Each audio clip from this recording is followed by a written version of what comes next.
Bonjour Marinier Dergang. Bonjour Christophe. C'est très sympa de nous accueillir ici, à l'IGPDE, à Vincennes. Je crois que vous êtes arrivé il y a un peu plus de 4 mois et cette arrivée était en même temps un retour.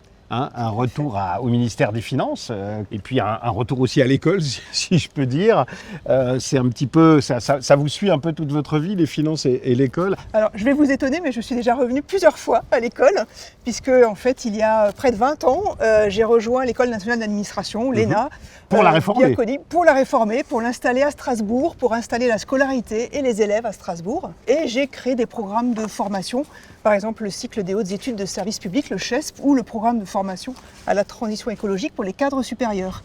Et donc, grand retour à Bercy, oui, avec une grande satisfaction, puisque c'est un ministère qui, je peux le dire, m'a tout appris. J'espère pouvoir le remettre à profit ici, à l'IGPDE.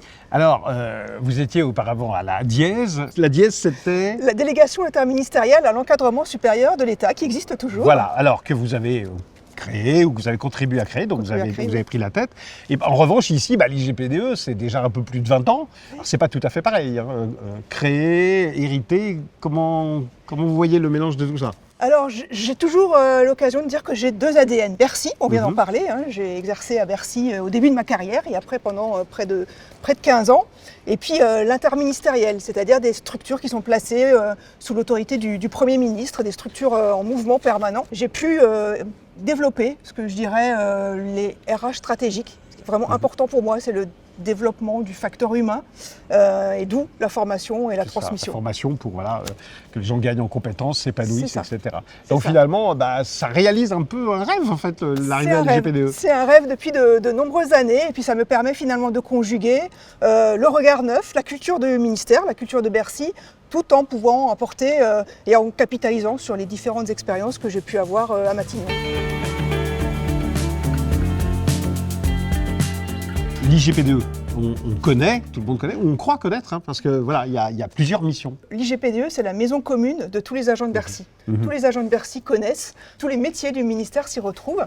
Et puis c'est aussi un lieu physique, un campus, on l'a vu lorsque nous sommes arrivés. Et puis évidemment, bien sûr, l'IGPDE, ce sont des femmes, des hommes qui sont engagés, très professionnels et qui ne sont pas là par hasard à l'IGPDE.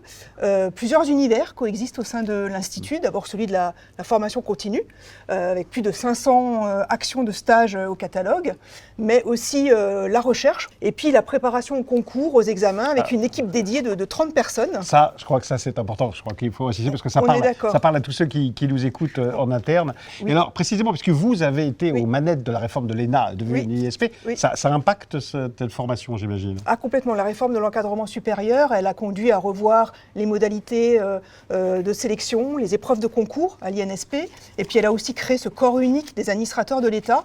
Et l'IGPDE a dû prendre en compte toutes ces transformations pour revoir ces modalités de préparation au concours interne, au 3e concours pour intégrer l'INSP, et puis aussi les voies de préparation pour la sélection au tour extérieur, le fameux tour ex des administrateurs de l'État. Et donc la recherche, alors qui est peut-être moins mise en avant, moins spectaculaire, moins connue des gens, mais qui est très très important. Ça a été un point d'étonnement quand je suis arrivée à l'Institut. En fait, une équipe recherche qui poursuit une double mission. D'abord, de nourrir un dialogue constant, permanent entre les praticiens et puis le monde de la recherche dans le domaine de la gestion publique.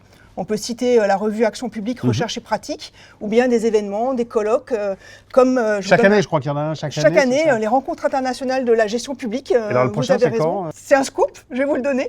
Le 14 novembre, autour de l'intelligence artificielle. Ah oui, alors celui-ci, il est attendu et je pense qu'il sera suivi. En effet. Alors ça, c'est pour le présent et l'avenir, mais il y a aussi la mémoire quand même. Il y a aussi la mémoire, c'est valoriser tout le patrimoine de l'histoire économique et financière, avec 200 ouvrages qui ont été édités par l'Institut jusqu'à ce jour, un comité d'historiens, 25 historiens, le comité d'histoire économique et financière qui est animé par l'IGPDE. Quand vous êtes arrivé assez vite, vous avez donc initié une démarche pour un nouveau cadre d'action stratégique. Vous pouvez nous préciser un peu de quoi il retourne ?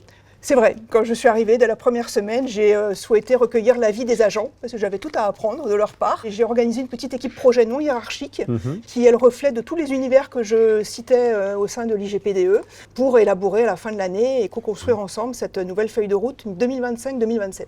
Donc alors évidemment avec des priorités. Oui. Alors quelles sont-elles, vos priorités là, pour les temps qui viennent ? Alors, la première priorité, d'abord, c'est de maintenir le haut niveau d'excellence de la formation. C'est quand même notre raison d'être. Nous avons une offre de formation qui doit aussi s'adapter aux nouveaux usages. La formation à distance, on doit absolument progresser dans les classes virtuelles qui doivent devenir une expérience de formation à part entière. Une formation, elle doit permettre de passer à l'action dans son quotidien professionnel ou elle doit permettre, vous le disiez, de réussir un examen ou un concours. Alors, deuxième priorité, je crois que vous y tenez beaucoup, c'est s'inscrire dans le paysage interministériel. Oui, je pense qu'il est fondamental pour l'Institut de s'ouvrir, de peut-être renforcer des partenariats pour qu'il ait la lisibilité et la visibilité surtout aussi suffisante au sein de l'écosystème interministériel. Puis alors troisièmement, et enfin, et peut-être avant tout, les RH. Ah oui, la formation c'est un levier très fort de l'engagement des collaborateurs, toutes les études le montrent. Et puis l'Institut, il agit à chaque étape de la chaîne RH.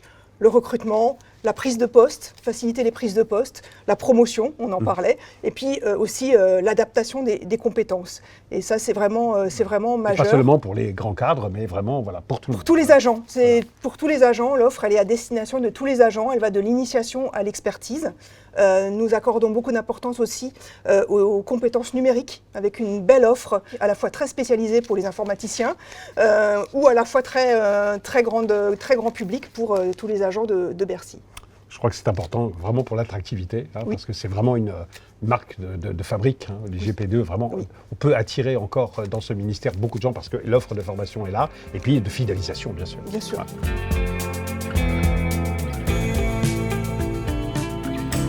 Alors on se retrouve ici dans ce bel espace de coworking, comme l'on dit.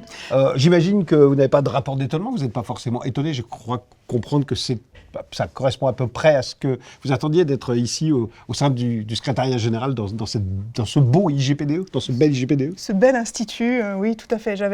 J'avais l'intuition avant d'arriver à l'IGPDE et désormais c'est une conviction que plus que jamais on a besoin d'un institut comme l'IGPDE dans toutes ses composantes pour adapter les compétences à la fois au monde d'aujourd'hui mais aussi au monde de demain, et puis si possible avec une longueur d'avance. Voilà, et 4 mois après, mon enthousiasme, mon énergie sont intacts. Je crois qu'on le sent et qu'ils sont communicatifs. Merci encore. Merci.